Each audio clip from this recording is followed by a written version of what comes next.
So think about this for a second. What if the reason you can't get the budget for your next major IT project isn't actually because your tech is bad? What if it's just because your infrastructure is completely invisible? Yeah, that is, it's the ultimate paradox of modern engineering, really. Right, because you are literally keeping a billion-dollar company afloat, ensuring data flows securely. But to an outsider, it just looks like you're sitting in a chair typing on a keyboard. Exactly. Because the architecture is invisible, the people building it and the people securing it, they often struggle to prove the immense business value of what they're actually doing every single day. Which is exactly why we're going on this deep dive today. Oh, Welcome, everyone. We are looking at a truly fascinating set of architectural framework design documents. and they are incredibly detailed. Very detailed. And the mission here is to show you how to transform your everyday technical habits, things you might already be doing, like taking notes in Markdown, or, writing simple bash scripts for backups, into a highly marketable enterprise-grade portfolio. We're talking about a complete evolution here, moving from just uh, organizing data on your local laptop to engineering a fully self-healing autonomic cloud environment. Wow. Okay. Yeah.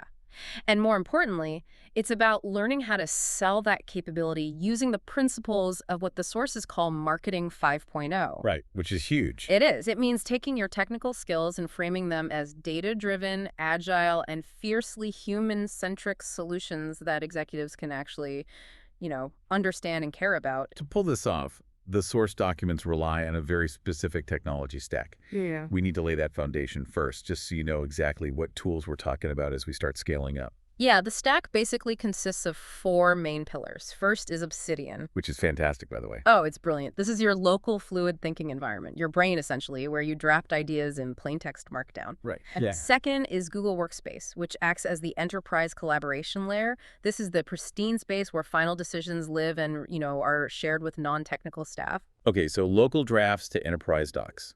Got it. Then third is Google Cloud Platform, or GCP. This is your core infrastructure, your servers, your heavy compute power. Heavy lifting. Exactly. And finally, Cloudflare, which sits right at the edge, providing security, routing, and access control. Everything we discussed today is built on making those 4 specific tools talk to each other seamlessly. Okay, let's unpack this, starting with the very first step in this progression. The documents call this Tier 1, the Unified Knowledge Architecture. It's all about moving from raw, scattered notes to a highly structured single source of truth. Right. At Tier 1, the focus is on a concept called descriptive recording. Because, a lot of people take notes. Sure, everyone does. But taking notes isn't a highly marketable enterprise skill on its own. The transition happens when you bridge the gap between your local, messy ideation and a structured corporate environment. I want to use an analogy here because the sources frame this in a way that it really makes me think of a high-end restaurant. Okay, I like that. Right. So Obsidian is your kitchen. It's fast-paced, it's messy, it's hot. The sources actually call it heart storage for rapid logging. Oh, that's a great term for it. Yeah. You might use organizational frameworks in there, like the PRI method, categorizing things strictly by projects, areas, resources, and archives. It's where the raw ingredients of your ideas are chopped up and cooked. But you don't invite the stakeholders into the kitchen. You absolutely do not. The kitchen is for the chefs. Exactly. You serve the finalized meal in the dining room. And in this technology stack, Google Workspace is that pristine dining room. It's where the finalized, standardized document is plated and served to the executives. What's fascinating here is that we are no longer talking about mere note-taking. We are talking about knowledge engineering. Knowledge engineer. Yes.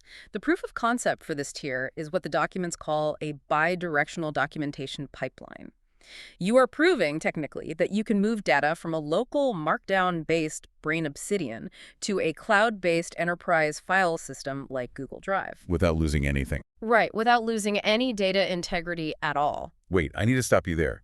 Because syncing a local Markdown vault to an enterprise Google Drive sounds like, honestly, a version control nightmare. Oh, it totally can be. Right. How do you prevent local desktop errors, like, say, accidentally deleting a folder, from overriding and just entirely nuking the corporate single source of truth. Well, that is the exact friction point this architecture actually solves. It's not a dumb, two-way sync. Yeah. You utilize what the sources call golden templates. Okay, golden templates. Yeah. You standardize your Markdown templates in Obsidian to perfectly match your corporate Google Doc styles using scripts. Then, instead of just dragging and dropping files, you map your Obsidian folders to GCP cloud storage buckets. Oh, I see. Or to Google Workspace shared drives with immutable versioning turned on. So if you delete a file locally, the cloud still retains the historical snapshot. Wow. So you're establishing a one-way publishing pipeline where a thought starts safely in Obsidian, but the final protected decision lives permanently in Workspace. That makes a lot more sense. I mean, this completely eliminates that classic, frustrating Slack message, hey, where does the final version of this document live? And that elimination of friction translates directly into a product for your portfolio. The sources call it the Enterprise Knowledge Architecture System, or EKA. EKA, okay. You aren't going into an interview saying, I take good notes. You are saying, I build turnkey standardized operating environments. That sounds incredibly professional. It is. You present a governance model that defines the workflow and a taxonomy map that ensures the cloud environment perfectly mirrors your local vault. It eliminates information silos entirely. Okay, so you've built this beautiful, governed, single source of truth in Workspace. The executives love it because they can actually find things for once. But now you run into a new problem, don't you? Always. Because executives don't speak Markdown. And they honestly don't really care about your folder structures. They speak budget, compliance, and risk. So how do you prove the value of your infrastructure to the people who hold the purse strings? That brings us perfectly to Tier 2, adaptive governance. Because at Tier 1, you organize the information. At Tier 2, you are applying structured thinking to complex, highly regulated environments. No worry. You are basically becoming the translator between the engineering floor and the boardroom. In Marketing 5.0 terms, you're no longer selling a methodology. You are selling peace of mind, strategic alignment, and operational transparency. The sources outline an experiential proof of concept here called the full stack governance and control matrix. Yeah. And the workflow for this is incredibly detailed. It's very thorough. You start with vocabulary adoption. You use your Obsidian Vault to build an internal wiki or ontology. You take high-level business terms like data sovereignty or zero trust, and you link them directly to dense industry framework requirements. Right, things like NIST, TOGAF, or IDLE. Exactly. Then you move to the control mapping phase. You take those theoretical miscompliance requirements and map them to actual, tangible technical deployments in your stack. Give me an example of that. Well, for instance, you'd map a generic access control requirement directly to your specific Cloudflare Zero Trust policies and your GCP identity and access management rules. So what does this all mean for the person actually doing the work? I mean, isn't copying an industry framework just busy work? It sounds like you're just filling out a giant compliance spreadsheet to check a box for an auditor. Well, that is the trap most people fall into, right? And it's exactly why the source material emphasizes framework innovation. Innovation, okay. Not just copying. Exactly. You do not just copy a framework, you adapt it to your specific reality. The proof of concept requires creating a dynamic cross-reference dashboard in Google Workspace. It's a living architecture model. Walk me through how that is dynamic, though. How does a document stay alive? You build a functional lab environment. Let's say you change a web application firewall rule in Cloudflare to block a new type of malicious traffic, or maybe you tweak a virtual private cloud perimeter in GCP. Through the integration pipeline we discussed back in Tier 1, that technical change is instantly reflected and justified in your Google Workspace compliance matrix. Oh, wow. So no manual updating. None. You are proving, in real time, how your specific edge and infrastructure combination doesn't just meet the NIST standard, it actively exceeds it. That leads to the marketable portfolio product for this tier, which is called the Adaptive Governance and Architecture Blueprint. And my absolute favorite part of this is a deliverable the sources call the Executive Rosetta Stone. The Executive Rosetta Stone is brilliant. I love that concept. It really is. It's a presentation asset, like a slide deck or a brief, that seamlessly translates highly technical Cloudflare and GCP configurations into business value vocabulary. Right. You stop talking to the CFO about latency and start talking about cost optimization. Yes. You stop talking about packet filtering and start talking about risk mitigation. You become the indispensable bridge between engineering execution and executive business risk. Which is a remarkably rare, lucrative skill. Okay, so let's look at where we are. You have the knowledge architecture, you've governed it, and you've translated it into massive business value.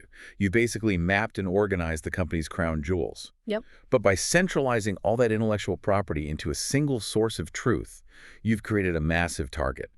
If one employee's password is compromised, the whole house burns down.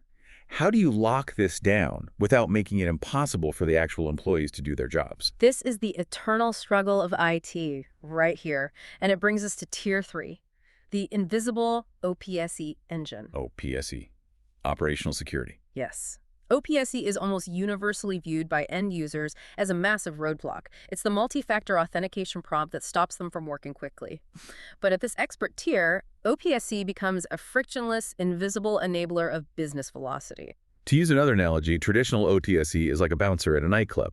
They stand at the perimeter, they check your ID, they pat you down, and they make you wait out in the cold. It's highly visible, annoying friction. It really is. But what the sources are describing here with a context-aware zero-trust architecture is totally different. It's like a highly intelligent VIP host. Let's extend that VIP host analogy, actually, because it perfectly explains the mechanisms at play here. The VIP host doesn't just look at your face. Right. In the half second it takes you to walk up to the velvet rope, they are checking the cryptographic signature of the car you arrived in, which represents your device posture. They are tracking what time you normally show up, which is behavioral analytics. Wow. And they are communicating via an invisible earpiece with the vault manager inside, which represents GCP identity. So if everything matches the VIP profile perfectly, the doors just slide open, you don't even feel the security happening. Achieving that level of invisibility requires a very specific progression in your proof of concept. You don't just jump straight to the VIP host. The sources break it down into 3 stages. Okay, what's the first one? First is the introduction stage, which is basic hygiene. This is the non-negotiable baseline. You enforce phishing-resistant FIDO2 hardware security keys across Workspace and Cloudflare. Like actual physical keys? Yep. You encrypt that local Obsidian vault at rest.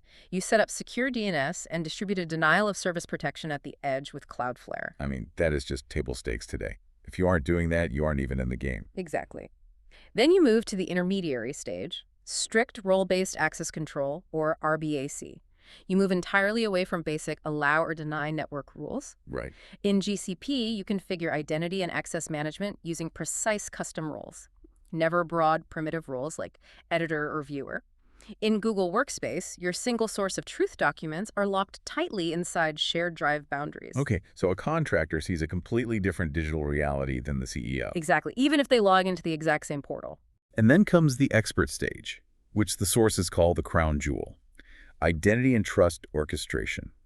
This is where you integrate Cloudflare Zero Trust with Google Cloud Identity and BeyondCorp. Right.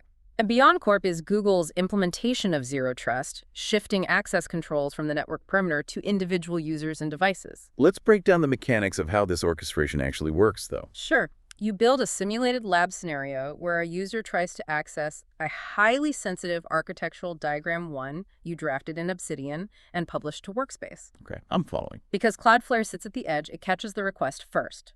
It checks the user's token.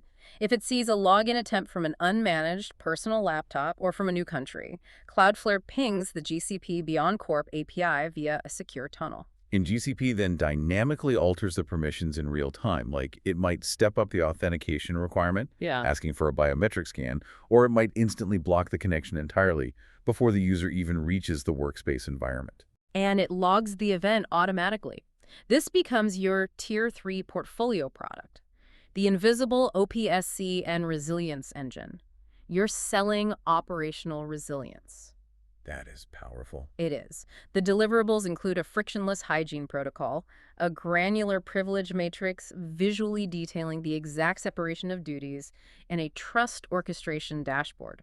You are proving you can defend the enterprise without suffocating the workforce.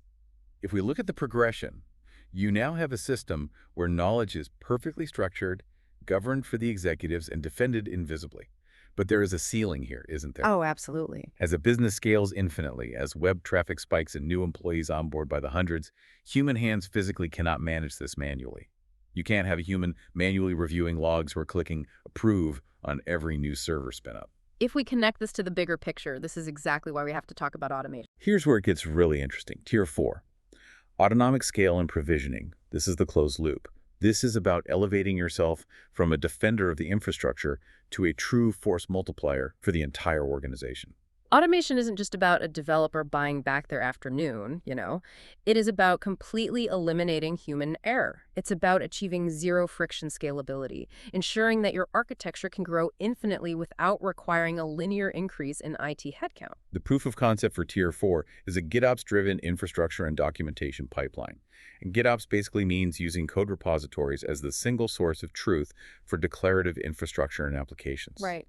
And just like OPSEC, it scales up in complexity. It starts simply in the intro stage, writing a Google Apps script to auto-format a document based on an Obsidian Markdown input, or writing a Python or Bash script to back up your Obsidian vault to a secure GCP bucket on a cron schedule. But then it gets deeply interconnected. The intermediary stage introduces continuous integration and continuous deployment CI/CD pipelines via Google Cloud Build. Walk me through a specific scenario for that.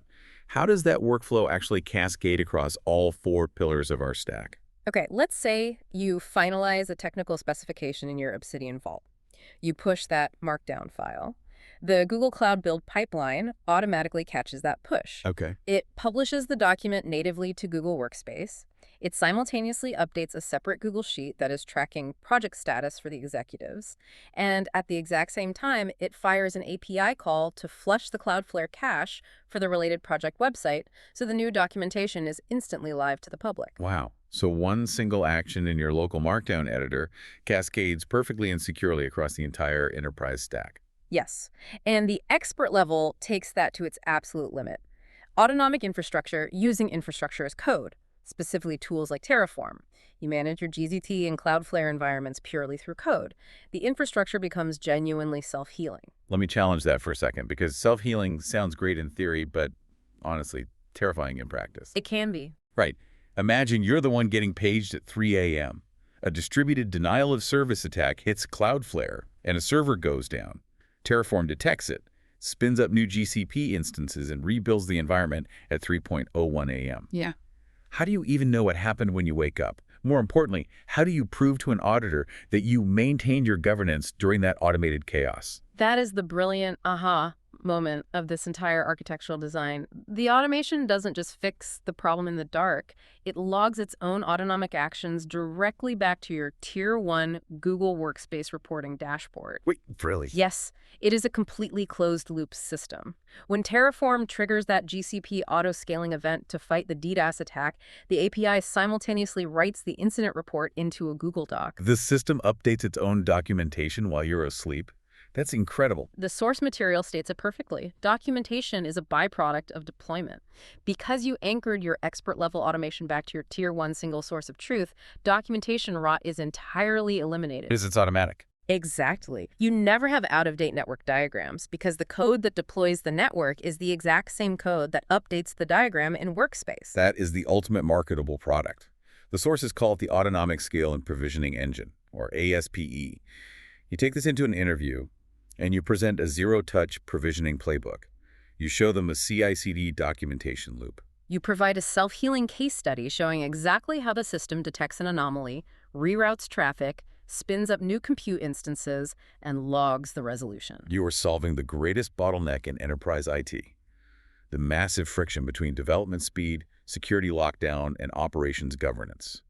You satisfy the engineering need for absolute velocity and the executive need for strict compliance simultaneously. Perfectly said. Let's summarize the sheer scale of the journey we just mapped out.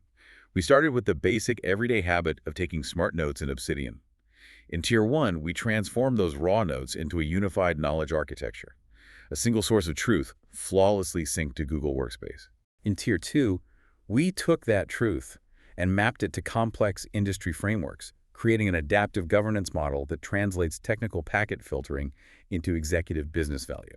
In Tier 3, we wrapped that entire structure in an invisible OPSC engine, utilizing context-aware Zero Trust and Beyond Corp to defend the data dynamically without slowing down the users. And finally, in Tier 4, we automated the entire ecosystem with infrastructure as code, making it self-healing and ensuring the compliance documentation dynamically writes itself. It's a massive. For you listening, mastering this specific hybrid skill The ability to physically build the infrastructure in GCP and Cloudflare, document it perfectly via Obsidian and Workspace, and govern it according to industry standards, it makes you fundamentally invaluable. You aren't just an engineer, you are an architecture multiplier.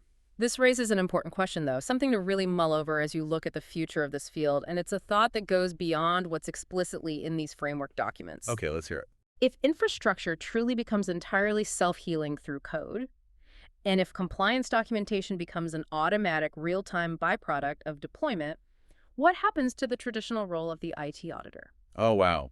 Yeah. So what does this all mean for the human element of compliance? Think about it. Today, we rely on human auditors to take sample sizes of data, to check logs manually, to verify that controls are actually in place.